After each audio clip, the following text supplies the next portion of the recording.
Church Nandurbar आपलं सहर्ष स्वागत करीत आहे. जे गीत आपण ऐकत आहात त्याचा अर्थ आहे की आशेची किरण, आणि ही आशेची किरण आम्हाला ख्रिस्ताच्या द्वारे प्राप्त झाली. आजच्या सकाळी आम्ही उपासना संगीत गीत नंबर 33 आणि विजय संगीत गीत क्रमांक 14 हे गाणार आहोत. गीताचे बोल आहेत, ईश्वराची दया किती थांग तिचा लागेना. आपण मंडळीच्या चालीवर हे गीत गाणार आहोत. विजय संगीत गीत नंबर 14, ईश्वराची दया किती.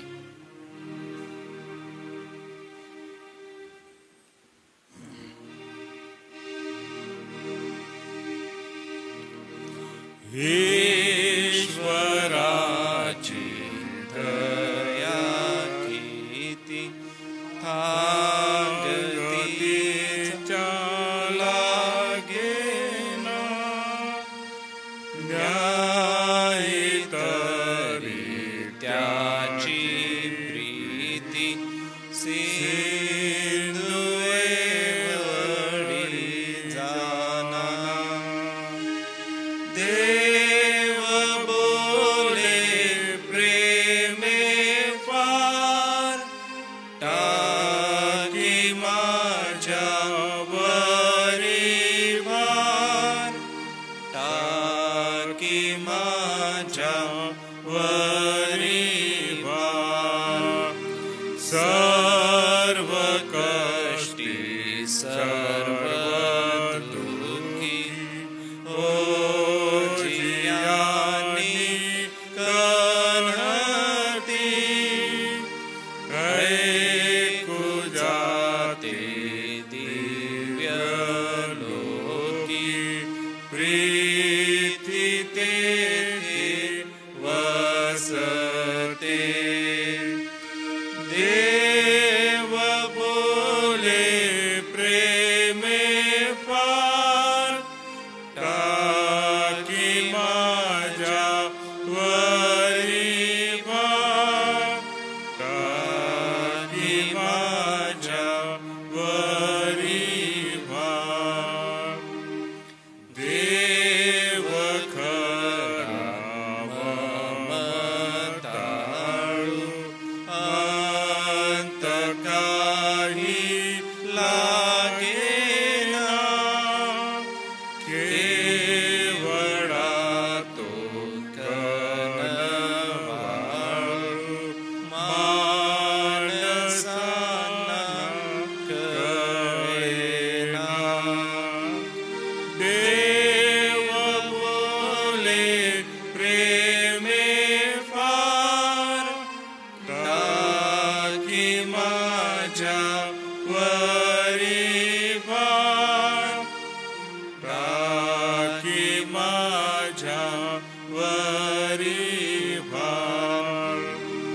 ते खरे अगाध प्रीती जितयाच्या अंतरी. तोच मने नाही भीती. मी दयासनावरी. देव बोले प्रेमे फार टाकी माझ्यावरी भार. टाकी माझ्यावरी भार. या उदासी प्रांती सोडा. त्याची वाणी ऐकुनी. निशलाती मैत्री जोडा. पूर्ण भाव ठेवूनी.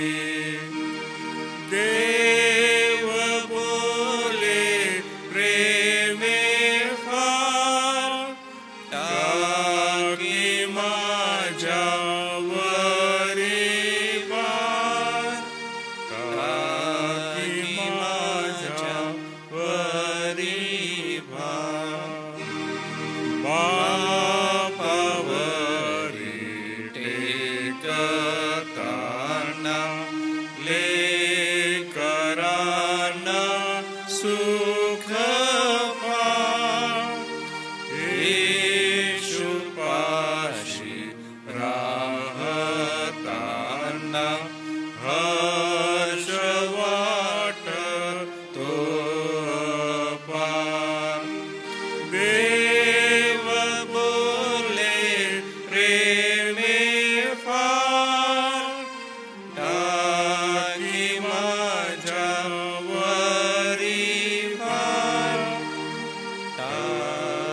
आजच्या या सुदिन दिवसाची सुरुवात आपण ह्या सुमधुर गीतांच्या द्वारे केलेली असताना प्रभूकडे सहाय्य मागूया. हे दयाळू देव बापा, आम्ही आभार मानतो या सकाळसाठी, सकाळच्या मनन चिंतनासाठी.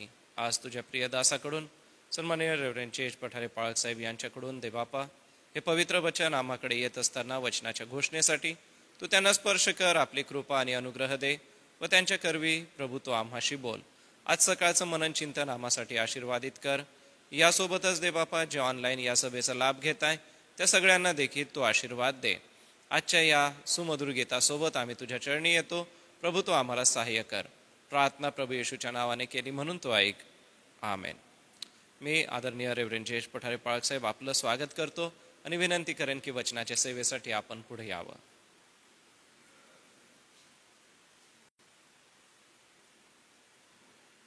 प्रभू येशूच्या नावाने सर्वांना सलाम. आज सकाळच्या मननासाठी आपण योहानाचं शुभवर्तमान याचा पहिला अध्याय आणि वचन 1 ते 5 ही काढणार आहोत. योहानाचं शुभवर्तमान पहिला अध्याय वचन 1 ते 5 आणि वचन 14 देखील वाचू आणि पहिले योहान पहिला अध्याय 1 ते 4 ही वचनं वाचणार आहोत. आरंभी आपण योहानाचं शुभवर्तमान पहिला अध्याय 1 ते 5 वाचूया. प्रारंभी शब्द होता आणि शब्द देवासह होता आणि शब्द देव होता.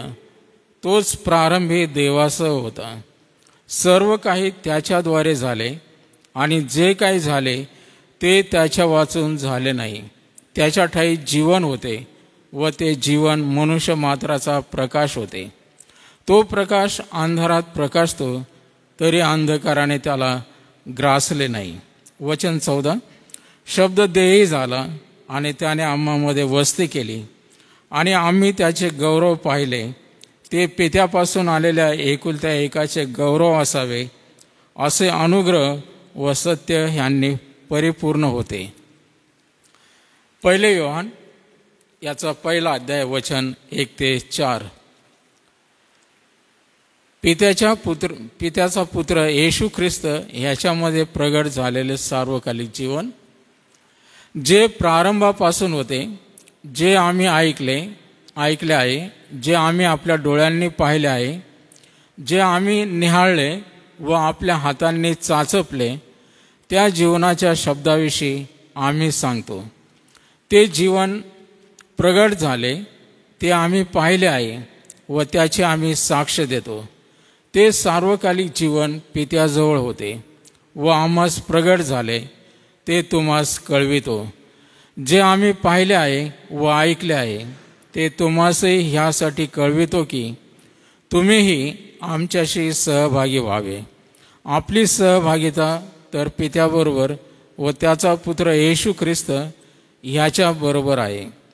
तुमचा आमचा आनंद पूर्ण व्हावा म्हणून आम्ही हे लिहितो. देवबाप वाचलेल्या सर्व सत्याने जिवंत वचनांवर आशीर्वाद देव.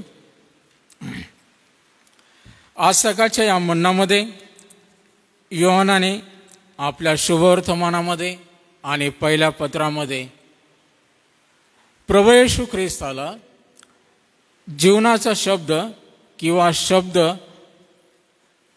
या अर्थाने प्रगट केलेला आहे आणि जीवनाचा शब्द त्यालाच ख्रिस्त आहे असं त्याने सांगितलेलं आहे. आणि योहान 1:1 मध्ये ख्रिस्ताला शब्द म्हटलेला आहे आणि त्यामध्ये प्रारंभी शब्द होता. उत्पत्तीच्या पुस्तकामध्ये पहिल्या अध्यायामध्ये अगदी आपण पहिल्याच वचनामध्ये वाचतो की प्रारंभी देवाने आकाश आणि पृथ्वी ही निर्माण केली. प्रारंभी शब्द होता. आणि या उत्पत्तीच्या पुस्तकामध्ये आपण वाचतो की देवाने जे जे काही निर्माण केलं, आकाश हो आकाश झालं, पृथ्वी हो पृथ्वी झाली. आणि मग देवाने प्रत्येक 6 दिवसामध्ये जे जे काही निर्मिती कार्य केलं, देव बोलला. देवाचा शब्द जो ख्रिस्त आहे असं म्हटलेलं आहे की योहानाने येशू ख्रिस्ताला शब्दाच्या रूपाने ज्यावेळेस प्रगट केलेला आहे तो म्हणतो हा ख्रिस्त हा शब्द देवासोबत केवळ प्रारंभापासूनच नव्हे तर त्यापूर्वीही होता, कारण देवाला प्रारंभ आणि शेवट नाही. देव सर्व काळ आहे, म्हणून ख्रिस्त सुद्धा सर्व काळ आहे. आम्ही प्रभू येशू ख्रिस्ताबद्दल ज्यावेळेस त्याच्या अस्तित्वाबद्दल विचार करतो की अनेकदा बोललं जातं ख्रिस्ती धर्म तर आत्ताचा आहे, आम्ही सनातनी आहोत. आणि प्रभू येशू ख्रिस्ताला 2000 वर्षापूर्वी, आज इसवी सन 2025 वर्ष त्याला झाले असं मानतात. प्रभू येशू ख्रिस्त उत्पत्ती कार्यामध्ये, निर्मिती कार्यामध्ये देवाबरोबर होता, देवाचा शब्द म्हणून. त्याच्याही पूर्वी आणि असं म्हटलेलं की जसं देवाला प्रारंभ आणि शेवट नाही, तो देव सदा सर्व काळ आहे, तसा आमचा प्रभू येशू ख्रिस्त सुद्धा सर्व काळाचा आहे, अति अनादी कालापासून. आणि त्या प्रभू येशू ख्रिस्ताला शब्दाच्या रूपाने ज्यावेळेस योहानाने प्रगट केलेला आहे, ग्रीक भाषेमध्ये आपल्याला माहीत आहे की शब्द, या शब्दाला ग्रीकमध्ये लोगोस म्हटलेला आहे. लोगोस याचा अर्थच हा शब्द, देवाचा शब्द. आणि योहानाला या शुभवर्तमानामध्ये आणि योहानाच्या पहिल्या पत्रामध्ये त्याला हे प्रगट करायचं आहे की हा शब्द या जगामध्ये प्रगट झाला, म्हणजे त्याने स्वतः मानवी देहामध्ये येऊन प्रगट केलं. आणि मी शब्द, देवाचा शब्द आहे असं म्हटलेलं की शब्द देही झाला आणि त्याने आम्हामध्ये वस्ती केली. देवाचा शब्द त्याने मानवी देह धारण केला आणि देहरूप होऊन तो मनुष्य बनला. ही गोष्ट समजायला अनेकदा कठीण आहे. देव बोलला त्या शब्दाने. प्रभू येशू ख्रिस्ताच्या बद्दल म्हटलेलं आहे की देव बोलला, म्हणजे प्रभू येशू ख्रिस्त त्याच्या संबंधाने आपण ज्यावेळेस विचार करतो की योहानाने हे का प्रगट केलेलं आहे की ह्या शब्दाने देहरूप धारण केले. आणि तो साक्षीदार आहे. तो म्हणतो मी आणि जे त्याच्याबरोबर इतर प्रेषित होते त्यांनी स्वतः त्या शब्दाला, त्या ख्रिस्ताला स्पर्श केला.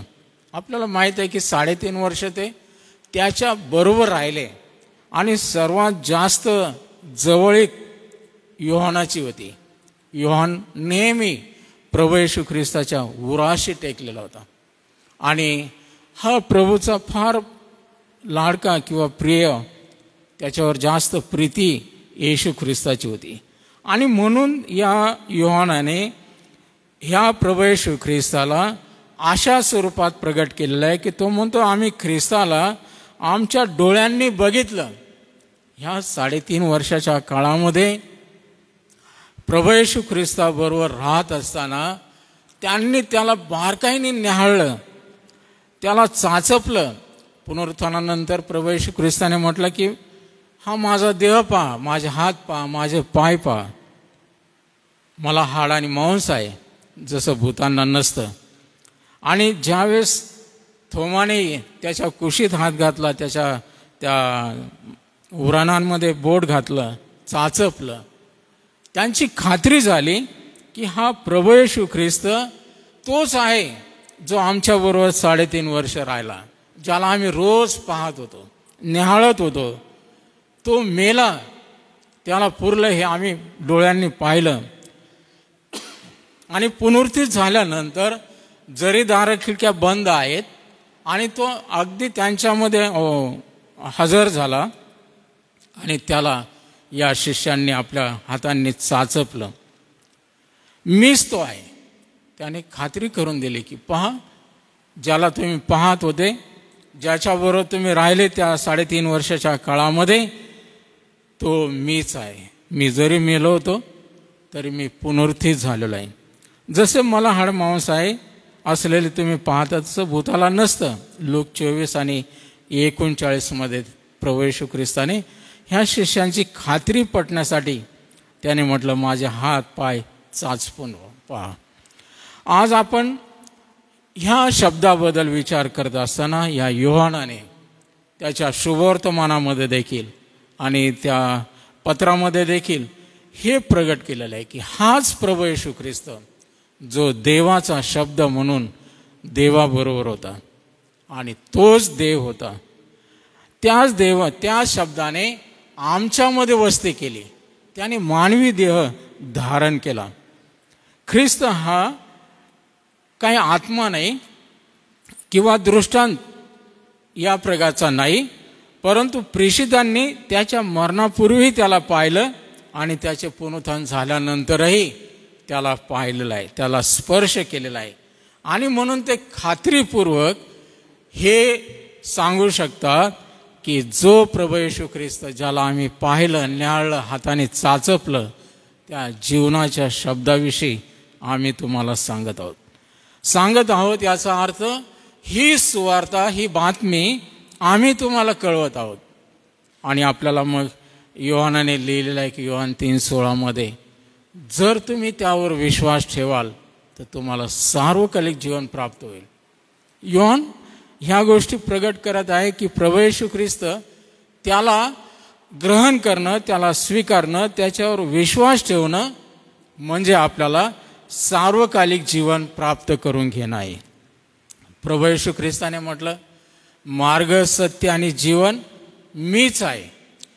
जीवन याचा अर्थ योहान 10:10 त्याने म्हटलं की मी आलो आहे, ते जीवन देण्यासाठी आलेलं आहे. आणि ते जीवन म्हणजे सार्वकालिक जीवन. ही खात्री ह्या योहानाला होती, प्रेषितांना होती. आणि म्हणून त्या जीवनाच्या शब्दाबद्दल, त्या ख्रिस्ताबद्दल त्यांनी सुवार्तेची घोषणा केली. या सुवार्तेसाठी ते इतके झपाटलेले होते की त्यांनी जीवाची पर्वा केली नाही. आज प्रियानो, आपण जसं पाळक साहेबांनी मागच्या आठवड्यामध्ये सांगितलं, रविवारी आपण त्यांच्याकडून ऐकलं, त्याला ओळखणं, जाणणं, माहिती करून घेणं ही फक्त ज्ञानाने, बुद्धीनेच नव्हे, परंतु आपण त्याला जाणणं म्हणजे ओळखणं म्हणजे आदामाने हवेला जाणलं, एक देह, एक रूप होऊन त्याला खात्रीपूर्वक. आणि म्हणून असं म्हटलं की ज्यांनी ख्रिस्ताला ओळखलं ते त्याच्यासाठी त्याच्या आज्ञा पाळायला तयार झाले. त्याने सांगितलं माझ्यासाठी तुम्ही आपला प्राण द्या, तर ते देखील द्यायला तयार झाले. आणि मग आपण पाहतो की प्रेषितांच्या अंताबद्दल प्रत्येकाला प्रभू येशू ख्रिस्तासाठी रक्तसाक्षी व्हावं लागलेलं आहे. कोणाला करवतीने कापलं, कोणाला खोड्यामध्ये अडकवलं, अनेक प्रकारच्या यातना दिल्या. योहानाला पण आपल्याला माहीत आहे की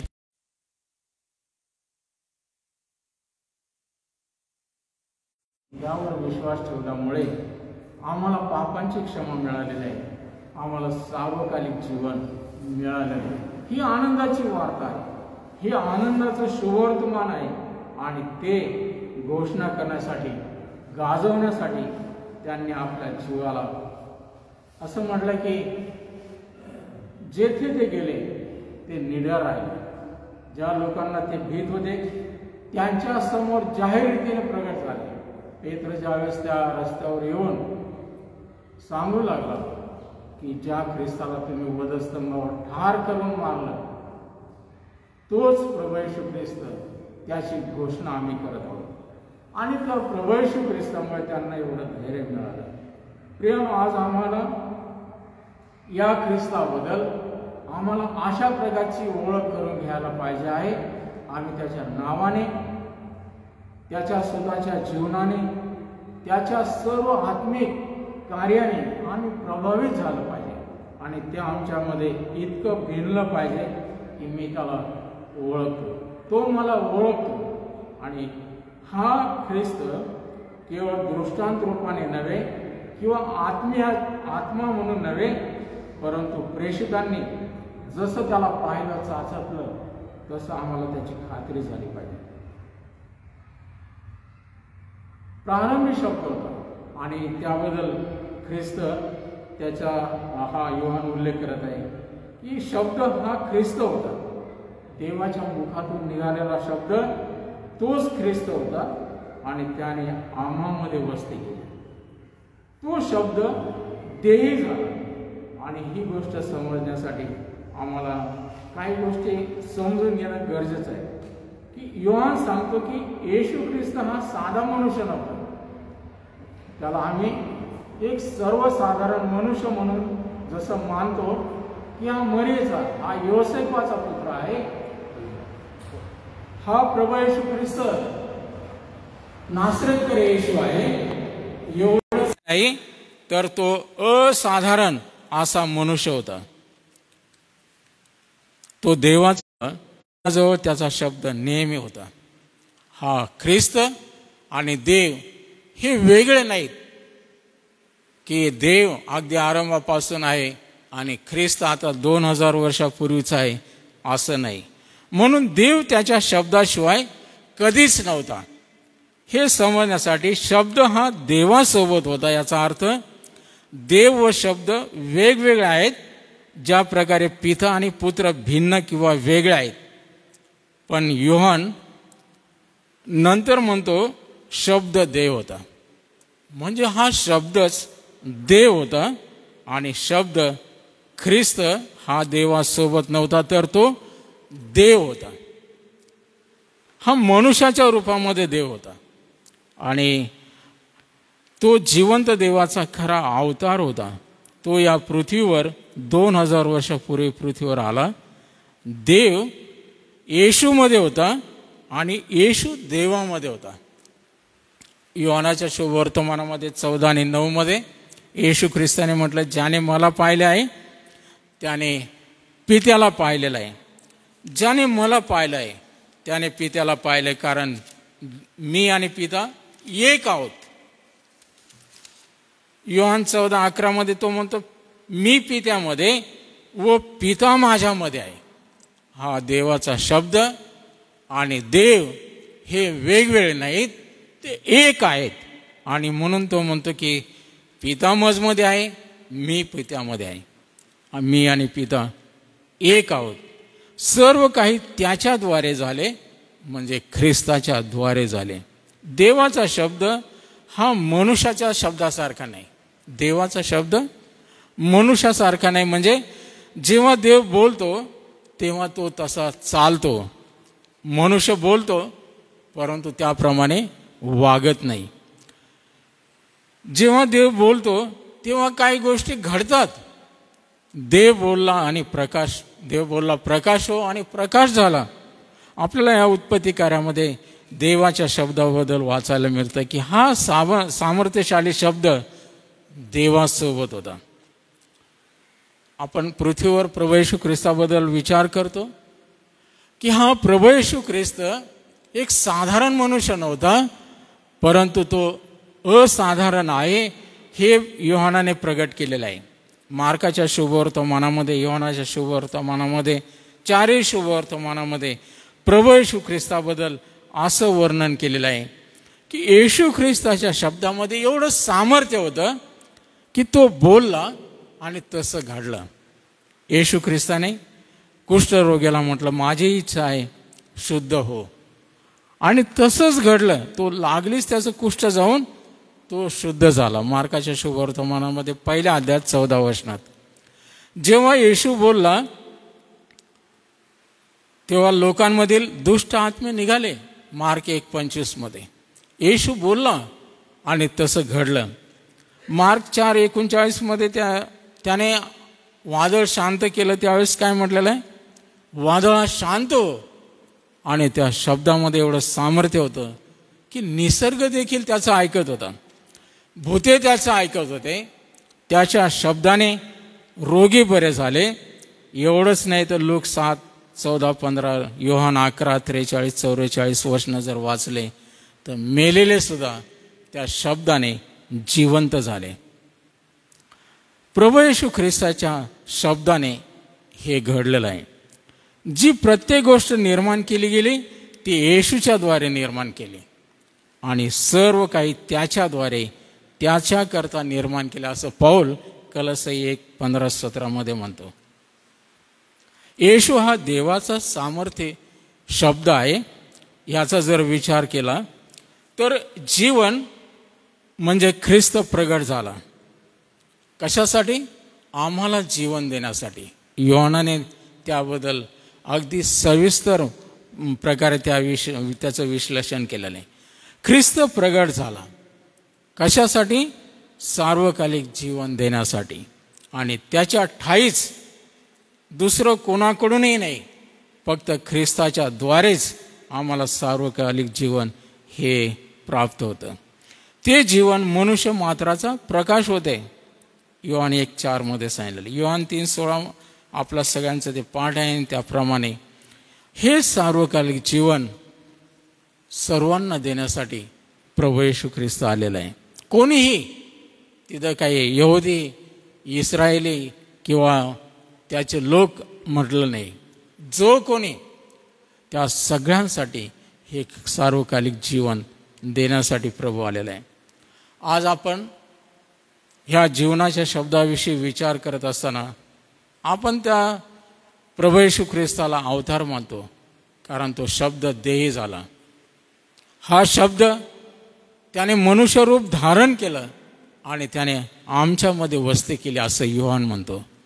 त्याला नाव दिलं इम्मानुएल, म्हणजे आम्हाबरोबर राहणारा देव.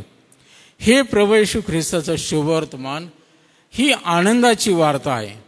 आनंदाची वार्ता म्हणजे जे शुभवर्तमान ऐकतील त्यांना आनंदच प्राप्त होईल. योहान 15:11 मध्ये प्रभू येशू ख्रिस्ताने म्हटलं की माझा आनंद तुम्हामध्ये असावा व तुमचा आनंद परिपूर्ण व्हावा, म्हणून मी तुम्हाला ह्या गोष्टी सांगितल्या आहेत.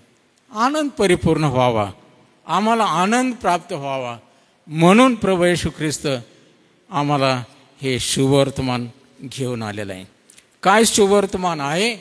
की हा जीवनाचा शब्द, हा लोगोस, हा देवाचा शब्द, ते आमचं जीवन आहे. आणि ते जीवन मला जर लाभलं तर माझं जीवन आनंदाने भरल्याशिवाय राहणार नाही. म्हणून आपण निराश नव्हता, दुःखी नव्हता. आम्ही ही आशा ठेवू की जरी आम्ही त्याला देहाने पाहिलेलं नाही, परंतु विश्वासाने पत्करलेलं आहे. आणि येशू ख्रिस्त म्हणतो की न पाहता विश्वास ठेवणारे ते धन्य आहेत. ती धन्यता आपण प्राप्त करून घेऊ आणि विश्वासाने त्याला स्पर्श करूया. ही खात्री आम्ही बाळगू, कारण आम्हाला ही साक्ष इतरांना देण्यासाठी आम्हाला ती खात्री पाहिजे. जर मलाच खात्री नाही तर मी कोणाला काही सांगू शकत नाही. कारण असं म्हणतात की लोक अनेक गोष्टी सांगतात. एकदा साधू सुंदर सिंग इस्रायलला गेले. एक गाईड त्यांना यहुदी भेटला आणि त्या गाईडने त्यांना 1 महिनाभर त्या सगळ्या प्रवासामध्ये अतिशय उत्तम मार्गदर्शन केलं. सगळे स्थळं दाखवले, ऐतिहासिक सगळी माहिती त्यांना सांगितली. आणि मग जिथं स्वर्गारोहण झालं तिथं ते आले आणि मग त्यांनी त्या पर्वतावरून सांगितलं प्रभू येशू ख्रिस्त सर्वांच्या देखत घेतला गेला. सर्वात शेवटी साधू सुंदर सिंगने त्याला प्रश्न विचारला, मी आता तुला एक प्रश्न विचारतो, हे जे काही तू मला सांगितलं ह्या सगळ्यावर तू विश्वास ठेवतो का?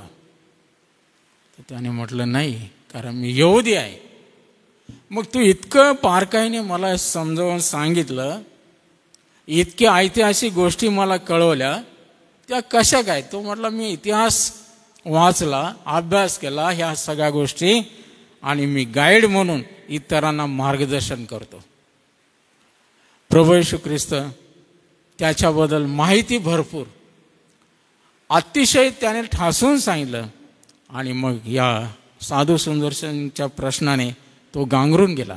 त्याने म्हटलं मी एक विधर्मी, एक साधू होतो भारतातला, मी ह्या सगळ्या गोष्टी नाकारत होतो, तिरस्कार करत होतो, परंतु तेच माझं जीवन मानलेलं आहे. आणि त्या ख्रिस्तावर मी विश्वास ठेवलो, मला तारण मिळालं. मी आज त्या स्थळांना भेटी दिल्या आणि तिथं गुडघे टेकले. आणि साधू सुंदर सिंगाने त्याला म्हटलं हे जीवन तुलाही प्रभू देण्यासाठी आलेलं आहे. त्याच्या डोळ्यातून अश्रू गळाले. अनेक वर्ष मी हे काम केलं, परंतु हे विश्वास ठेवला नाही. मी बुद्धीने लोकांना सांगितलं, गाजवलं, पण आत्म्याने मी कधीही त्याचा स्वीकार केला नाही. आणि तिथं त्याने गुडघे टेकले आणि प्रभूचा स्वीकार केला. कधी कधी ह्या ऐतिहासिक गोष्टी आपण फार गोष्टी करतो, परंतु आपण त्याला ओळखणं फार गरजेचं आहे. आणि आपल्याला बाळासाहेबांनी संदेशामध्ये त्या गोष्टी बारकाईने सांगितल्या. आपल्याला ती ओळख, ख्रिस्ताला जवळून असणं म्हणजे पर्सनल. मी त्याला ओळखतो, तो मला ओळखतो. देव आम्हाला कसं ओळखतो? त्याने योबाबद्दल म्हटलेलं आहे की हा योग त्याच्यासारखा दुसरा कोणी नाही या भूतलावर, पापापासून दूर राहणारा, अति नीतिमान, सरळ, सात्विकतेने चालणारा. जे जे देवभीरू लोक पवित्र शास्त्रात होऊन गेले, देवाने खात्रीपूर्वक त्यांच्याबद्दल सांगितलेलं आहे, कारण ते देवाला ओळखत होते. आम्ही जर देवाला ओळखतो तर देव देखील आम्हाला ओळखतो. आणि म्हणून आज त्या जीवनाच्या शब्दाबद्दल आपण जाणून घेत असताना, त्यावर विश्वास ठेवलेला असताना, त्याला आपला आणि आपल्याला त्याचा परिचय अगदी जवळून झाला पाहिजे. तर आपली साक्ष प्रभावी होईल, तर आपली सुवार्ता ही सामर्थ्यशाली होईल आणि अनेकांना ती जीवन देईल, अनेकांना आनंद देईल. प्रभू करो या वचनांच्या द्वारे आपल्याला आशीर्वाद मिळो.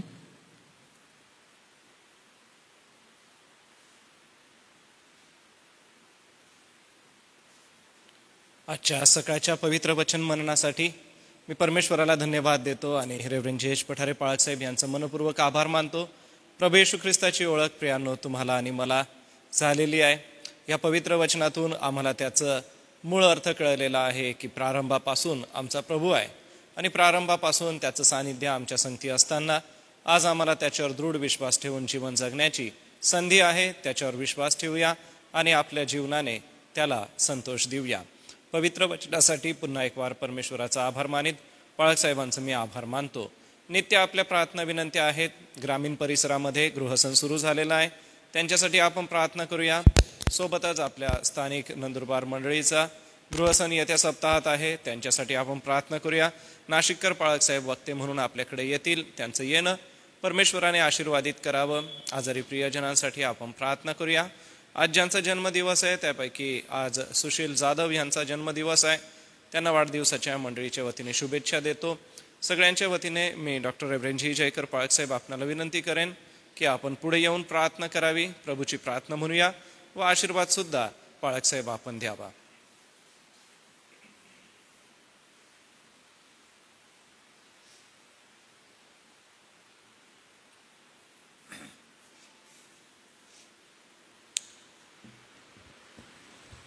माझी आशा आहे की आजचा निरोप आपल्यापर्यंत पोहोचला आणि मुख्य विषय प्रभू येशू ख्रिस्ताचं निर्मितीपूर्वी अस्तित्व कसं आहे. आणि जरी कठीण विषय आहे, पाळसाहेबांनी थोडक्यामध्ये सादर केलं, मला सुद्धा आभार मानावेसे वाटतात. नित्याप्रमाणे आपण प्रार्थनेत जाऊ.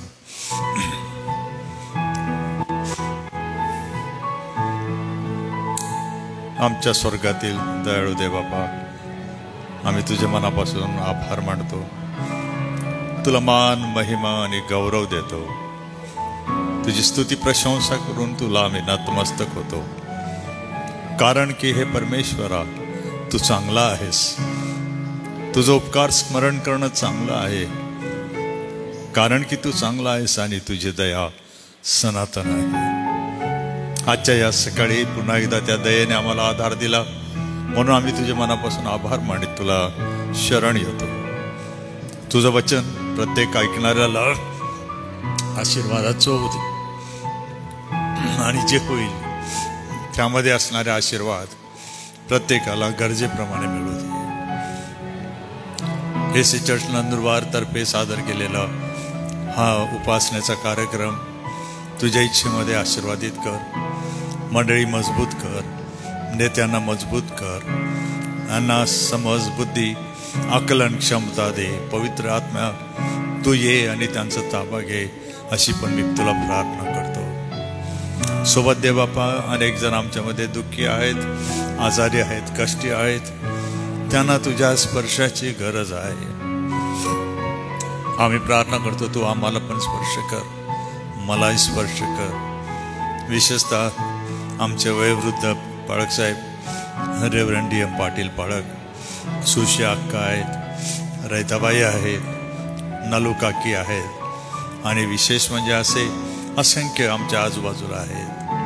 त्या सर्वांना तुझी कृपा दे, सहनशीलता दे, धैर्य दे. या वयामध्ये पडण्या झडण्यापासून वाचव. त्यांच्या गरजांची आपूर्ती योग्य वेळी होऊ दे. आम्ही विशेषतः आमच्या देशासाठी तुझा धन्यवाद करतो. सर्व वादळांमध्ये, गोंधळांमध्ये सुद्धा तू या देशाचा शासन करता आहेस. तुझी सत्ता अबाधित आहे.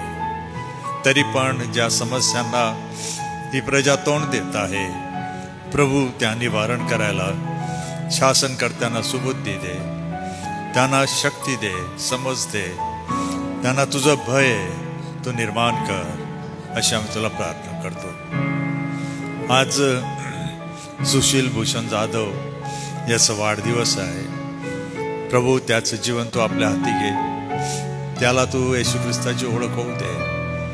किंवा त्याच्यामध्ये जेव्हा तू कार्य करशील आणि जेव्हा त्याला विचारलं जाईल की तुझा देव जो आहे तो कोण, त्याला आपली साक्ष देता यावी असं जीवन तू दे. पुन्हा एकदा येणाऱ्या कार्यक्रमांसाठी गृहसन रेव्हरंड स्वप्नील नाशिककर पाळक साहेब आणि आजूबाजूला होणारे गृहसन, येणारे वक्ते, या सर्वांना तू उपयोगी कर. लोकांची मने तयार कर आणि तुझी इच्छा पूर्ण होऊ दे. आम्ही आपल्या स्वतःला तुझ्या स्वाधीन करतो. तू गौरविला जा. आमची प्रार्थना तू ऐक, प्रभू येशूच्या नावाने, आमेन.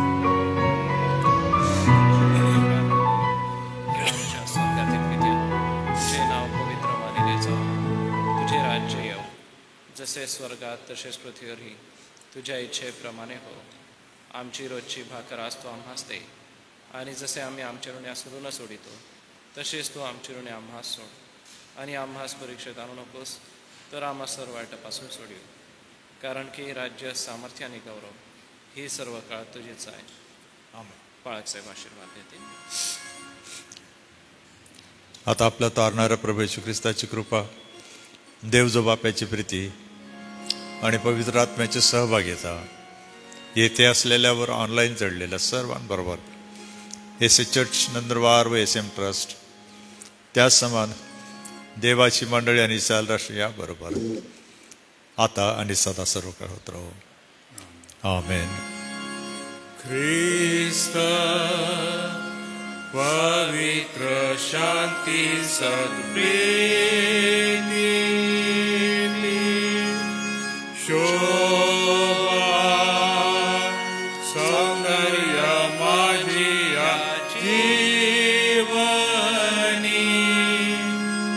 येशू पवित्र तू शुद्ध मज करी तुझे सौंदर्य दिसो या